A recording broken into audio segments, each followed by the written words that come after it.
Come closer. A river has begun to move in the dry channel of your life right now. Not the storm you keep bracing for, not the flood you keep fearing, not the trickle you keep measuring with anxious eyes. A real current, deep underneath, turning in your direction as I form these words inside you. Lean in. Before this video ends, the water will reach the bank where you are standing. Hear who is speaking, the one whose reply travels ahead of every prayer you raise. The petition you have been rehearsing in your head, the prayer you keep rewriting because it does not yet feel worthy, the words you keep softening so they will not sound demanding, the sentence you have been polishing for weeks, hoping it will finally deserve a response. Listen carefully, because what comes next may change the way you think about me forever. My reply was given before your request was raised. My reply is the very thing forming the request inside you. You did not begin this conversation. You are answering something I started. Silently repeat this word in your mind, just once. The way someone repeats the name of a person they love. River. Do not say it out loud unless you want to. Let the syllable settle behind your eyes. Notice that something quiets when you hold it there. That quiet is not your imagination. That quiet is the sound of a current arriving at the place it was always heading toward. For many years now, an old picture of prayer has been quietly wearing you down. The picture said, your call goes up. It said, my answer comes down only sometimes, depending on how clean your heart was on the morning you raised it, depending on how desperate the situation had grown, depending on how well you remembered to phrase it. That picture made me into a clerk. That picture made you into a petitioner standing outside an office. It is not the truth between us. It has never been the truth between us. The truth is a river. The truth is movement that started upstream of your asking and is already passing through the rooms of your life. Hear me clearly. Your prayer is not a coin you drop into a slot and wait to see whether the machine returns something. Your prayer is the shape the current took when it reached the inner banks of you and found a place to rise. That is why even prayers you considered failures were answered. That is why even prayers you forgot you prayed left a mark on someone you love. That is why even prayers that came out angry and half-formed were not refused. The river does not refuse the small stream that finally joins it. The river welcomes what runs into it. The river is what called the stream into being to begin with. I see the part of you that is wary of believing this. I see the part of you that has been disappointed before and learned to ask carefully so that the no would not flatten you when it came. I am not offended by that part. I am tender with that part. It was protecting something soft in you that had been bruised by a silence you could not interpret. Let me interpret it for you now. The silence was not silence. The silence was a response moving toward you in a form you were not yet ready to recognize. The silence had texture. The silence was already full of my answer, arranging itself for a heart that could hold it. There is a way the world taught you to imagine me, and it was wrong. The world taught you that I keep a long list of petitions and process them in the order they arrive, and that the urgent ones get bumped down by the more impressive ones, and that occasionally one of yours gets lost in the system. That picture comes from empires. That picture comes from human waiting rooms. That picture does not come from me. I have never run my house that way. There is no backlog. There is no queue. There is no clerk. There is a father standing at the bank of a river that has been flowing toward his child since before the child knew there was a river to receive. You have been asking the way someone asks a stranger for a small kindness. with apology in the voice. Already braced for the refusal, praying small because you could not afford to be disappointed big. I am not going to scold you for that. I am only going to tell you gently that you do not need the armor anymore. You never did. I was never going to use your asking against you. The river does not punish the thirsty for drinking too much. The river holds enough. The river was made to hold enough. Place your foot flat on the floor and feel it pressing back. That small resistance under your soul is the easiest reminder I can give you that you are not floating in nothing. You are standing on ground that holds. The ground holds you the same way. My answer holds the question you have been afraid to ask. Without flinching, without effort, without measuring how much you weigh, press a little harder if you want. Notice that the floor presses back exactly as much as you press into it. That is how covenant works. You press your weight into me, and what is underneath you holds. Receive a sentence now that will sit inside you longer than this moment. My answer began before your asking did. Let those words rest where they fell. Do not force them. Do not try to make yourself feel something dramatic about them. A true sentence works on its own time.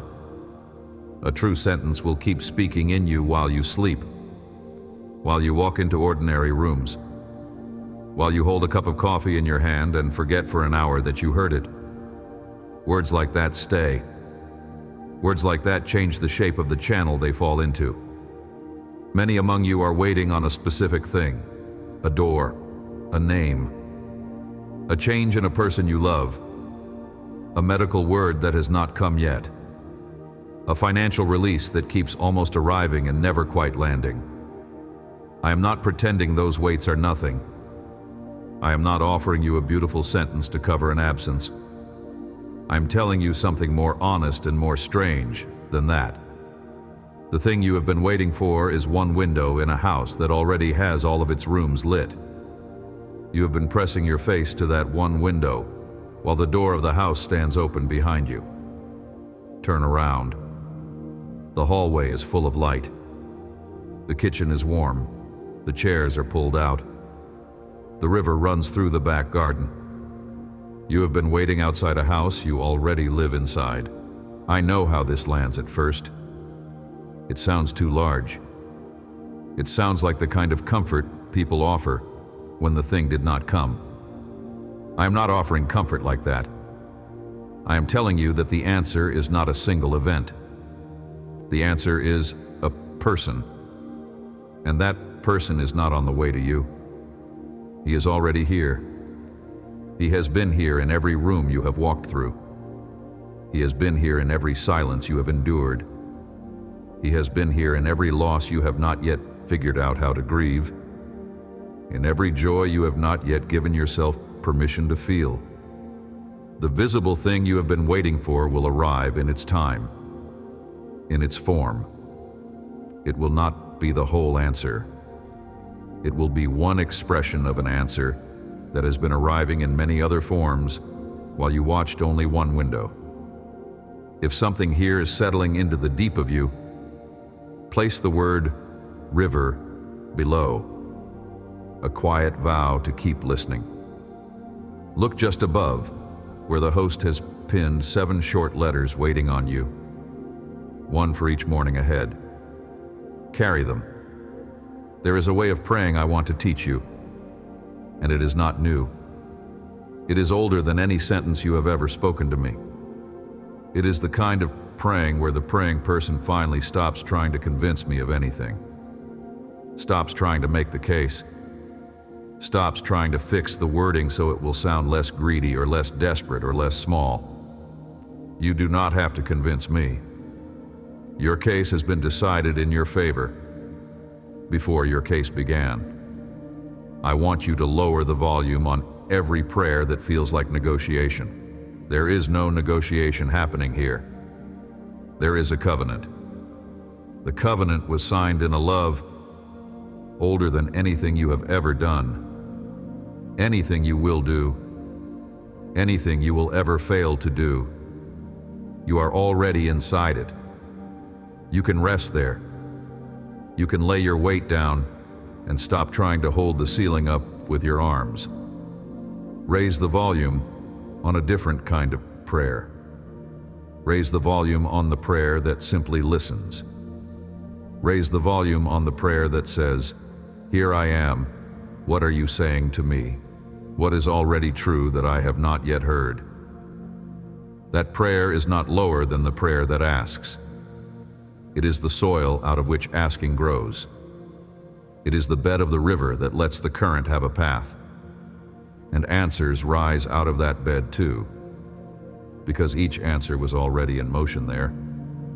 Long before the asking learned to break the surface. I have no interest in making you feel small for the way you have learned to pray. Your way of praying brought you here. It worked even when you thought it was not working. It kept the line open. It kept the door propped enough for me to come and stand inside it. Your asking was never a failure, even when it felt like one. Your asking was the slow shape of you learning to receive a love that did not behave the way you had been told love behaves. Let me tell you about a moment in my word, and then I will speak it directly to your life. A woman sat in a wilderness. Her name was Hagar. She had been sent away with a child she could not feed. She put the boy under a bush because she could not bear to watch him die. She lifted her voice and wept, and what came out of her was not a polished prayer. It was a noise that has no name in any language. And my voice called to her out of heaven before she had finished forming any sentence. Notice the order. I called. She had not asked correctly. She had not asked at all. She had only let the pain out of her body. The well that saved her son was already in the ground beneath where she was sitting. What I opened was her eyes. The water had been there the whole time. Her crying was not what summoned it. Her crying was what finally let her see what my faithfulness had already prepared. That is how this has been working with you. Your well is not far away. Your well is not on its way. Your well is in the ground beneath where you are sitting right now, in the room you are in the body you have been carrying through the last hard months. What I am opening is your eyes. What I am turning toward you is the bend of a river that has been there since before you knew rivers had bends. Hear me on this next part, because it is where the picture really has to break. You have thought that an answer comes when the asking is correct. The truth is the reverse. Your asking becomes correct because my answer has already begun working in you. Your longing for the right words is itself the first work of the answer. Your hunger to find a true sentence to say to me is not a precondition for being heard. It is evidence that I have already moved. You would not be looking for the right word if a true word were not already searching for you. Hear what your Father is asking you to set down. Stop reading silence as a no. Stop measuring my care by how quickly an outcome shows up on the surface of your life. An outcome is not the whole answer. It is one shape of the answer, in one moment, in one form. There are many forms. A form you have been waiting for may not be the form I am giving you in this season. And that is not a tragedy. That is grace refusing to be smaller than your imagination. That is grace being more generous than the picture you held of it. Repeat that word inside you once more. River. Just the word. Do not work at it. Do not try to feel something around it. Notice what your shoulders did when you said it the second time. Notice that they may have dropped, just slightly, the way shoulders do when a body finally believes it does not have to brace anymore. That small drop is not nothing. That small drop is the beginning of trust, learning to live in your muscles. Trust always begins in the body before it reaches the mind. Your mind is the last that part of you to believe what your body already knows. Do not be discouraged when your thoughts arrive last to a faith your bones have already accepted. That is the order in which trust is built in human beings. Body first, then heart, then mind. I designed the order. It is good. There are seasons of your prayer life you have looked back on with something like grief, thinking you wasted those years on petitions that did not produce visible doors. You have done the math in your head. So many evenings, so many tears, so many sentences pressed into pillows without sound, and no visible return on the surface of your life. I want to put a different math in your hands. Not one prayer you ever raised was lost, not one word, not one tear, not one prayer you forgot you prayed. Some of those prayers were answered in someone else's life, in a room you did not see, because you were carrying that person and did not realize how thoroughly your prayer had crossed over into them. Some of those prayers are still working, like seeds in soil, still pushing roots down through layers you cannot see from where you stand. Some were answered in you, in a quiet that came over you on an evening you cannot remember, in a peace that settled into a corner of your chest while you were doing dishes. The river does not waste water. The river finds a way. Every drop you sent up returns somewhere as part of the current that is now moving toward you again. Feel how strange and how kind that is. There is no cold archive where I keep the prayers I did not get to. There is no busy clerk dropping your file because something more important came in. There is no waiting line where your name has been pushed further back by people more impressive than you. That whole image of cosmic bureaucracy was something the world taught you, not something I ever taught you. It belongs to the empires that built waiting rooms. It does not belong to me. My house has no waiting room. My house has a river running through it, and the river knows the name of every soul that ever leaned toward it, thirsty. You may want to argue. You may want to say, then why does it feel like waiting? Why does the hard thing still look the same shape it did a long while back? Why does the person I love still walk the same path that breaks my heart to watch? I will not turn away from those questions. I'm not afraid of them. Your waiting is real. Your hard thing is real. But waiting is not the absence of my response. Waiting is the form my response takes in this part of the unfolding. Some answers must be lived into. Some must be slowly grown into. If the answer arrived all at once, fully formed, you would not be able to hold it. A response respects the shape of the one receiving it. A gift too large for the hands of the one being given it stops being a gift and becomes a flood. I do not flood you, I feed you. The river is steady on purpose. This is part of why I am tender with the part of you that has grown weary. I am not impatient with a heart that has worn itself thin from asking. I am not waiting for you to ask better. I am waiting for you to let an answer that has already arrived sink into the layers of you that were too defended to receive it the first time. That part of you which still flinches when good news comes. That part which still expects the gift to be taken back. That part which learned somewhere that being seen was dangerous. Those parts of you are not disqualified. Those parts of you are the ones I am answering most carefully. They are why the answer unfolds slowly. A faster answer would crash against them. A slower answer is allowed to find them, to soothe them, to teach them that they were never an obstacle to my love. When you cannot pray, sit. When you cannot sit, breathe. When you cannot breathe well, let your heart do what it has been doing your whole life.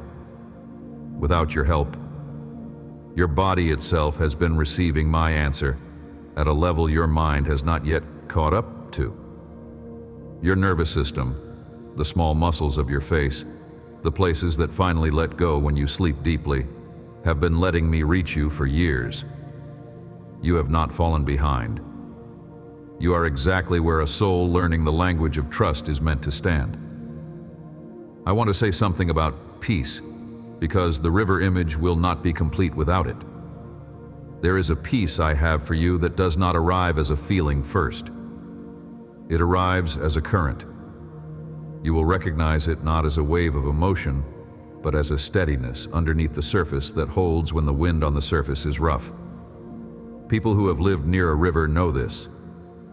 The wind can stir the top of the water, and the river underneath keeps moving in its direction without arguing with the wind. That is the peace I am giving you, not the absence of weather, the presence of a current that the weather cannot reverse. Your circumstances may still have weather. Your circumstances may still have wind. The peace I am pouring into the deep of you will not depend on the weather agreeing with it. Hear how my prophet set it down. Zephaniah chapter 3, verse 17. The Lord your God is in your midst, a mighty one who will save. He will rejoice over you with gladness. He will quiet you by his love. He will exult over you with loud singing. Quieted by love, not by outcomes. That peace has been arriving in you the whole time. You have felt it in small moments and not known what to call it.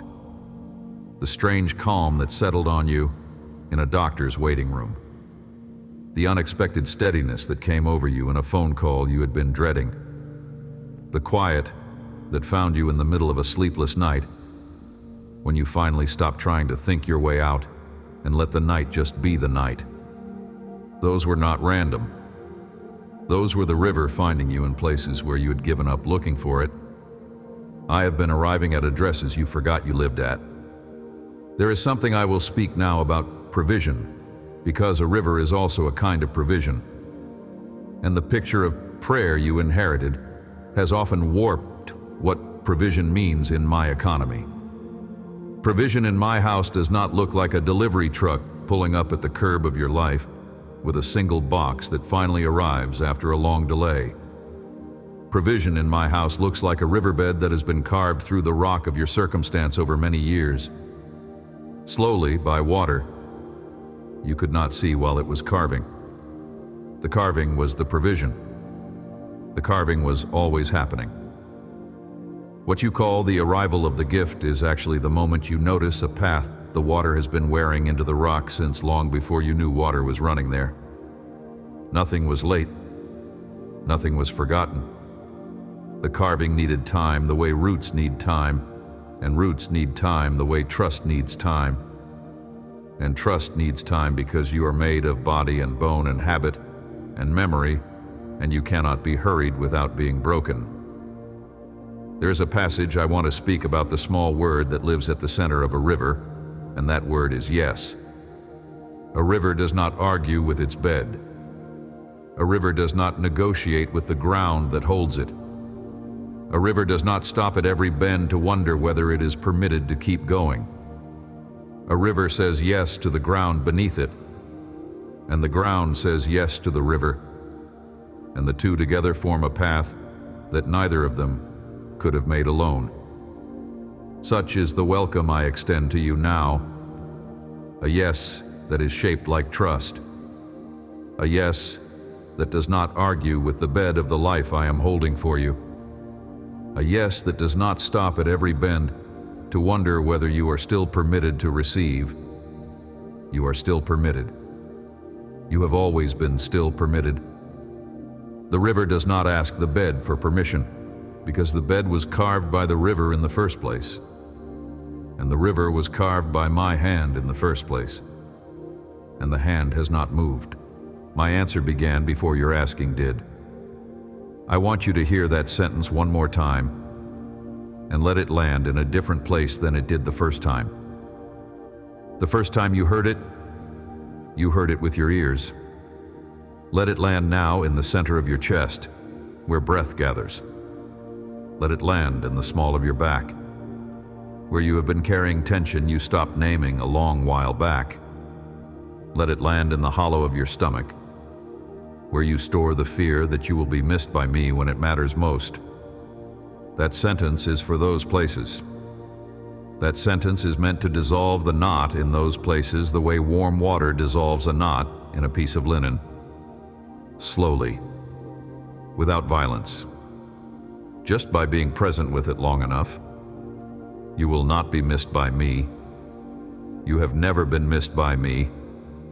There has not been a moment when you have called, and I was not already on the way to you, because I do not move toward you from somewhere far.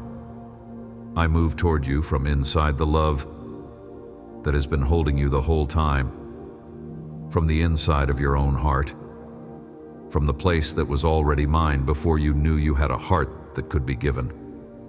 Some of you came to this message tired in a way that has not had a name. Not the tiredness of a hard week, the tiredness of having tried to hold up a relationship with me that I was holding up the whole time on my own. You can put that down. You can put down the weight of having to convince me you are worthy of being heard. You can put down the weight of having to track my responsiveness like someone watching a stock ticker. You can put down the weight of having to remember exactly how to phrase the request. None of it was ever yours to hold. The river holds itself. The river holds you. The river has been holding the whole conversation between us since the first word. Press your foot into the floor once more. Feel the floor press back. That is the easiest picture of covenant I can give you. You press your weight, the ground holds. You press harder, the ground holds harder. There is no version where you press and the ground gives way. The ground is me. The ground was always me. Even on the days you forgot the ground was there, the ground did not forget you. A quiet shift is coming in you in the season ahead. It will not feel like an event. It will feel more like a pressure being released. Pressure of having to ask correctly. Pressure of having to perform my responsiveness in front of yourself. Pressure of holding up a relationship that was never yours to hold up. As that pressure releases, you will notice something you have not noticed in a while. You will notice that silence has texture. That silence is not empty. That silence is full of recognition. That silence has been speaking the whole time, and you were not failing to hear it. You are learning the language slowly, the way a child learns the voice of the one who has been speaking to them since before they were born. You did not pray your way into being heard. You were heard, and that hearing pulled the prayer out of you. You did not earn my attention. My attention is the place you have always lived. You did not finally get a response after years of effort. My response is the reason your years could be lived at all. Reverse the order in your mind, slowly, gently, one moment at a time, until this new order feels true. Because this new order is the true order. The other order was a useful illusion that has now finished its work in you. I am unhurried. You do not have to be either. Understanding will deepen on its own. Your body will catch up. Your mind will rearrange itself slowly. You will find yourself in the middle of an ordinary errand, suddenly aware that you have been answered. Not in a dramatic voice, not in a sign, in a quiet ease that was not there before. That ease is the answer settling into a place inside you that had been waiting for it without knowing what it was waiting for. When you go back into the rest of your life, I want you to carry one small habit. Before you ask me for anything, pause for one breath. In that breath, remember that the river is already moving. Then ask anyway. Asking is good. Asking is welcome. Asking is part of the relationship I love having with you. But ask from the place of someone already heard, already held, already loved, not from the place of someone trying to be heard, held, loved. That difference is small in words, and enormous in the body, you will feel it. Your asking will become lighter. Your waiting will become less bitter. Your disappointments will land in softer ground, because the ground will be the certainty of having been answered before the asking began. My ear is lower than your voice. My response is the very air your question rises through. My recognition shaped the longing in you long before the longing learned a name. There has not been a moment when you have called, and I was not already on the way to you, because I do not move toward you from somewhere far. I move toward you from inside the love that has been holding you the whole time, from the inside of your own heart, from the bed of a river that was running before you were born. Amen. If this message reached the inner bank of you, the host has pinned a free 7-day stream of letters just below. One short note arriving each morning ahead, the moment you sign up. Carry them. Send this on to someone you know is walking through a dry season. Tap subscribe so the next word finds you before the next doubt does. The riverbank was never meant to be walked alone.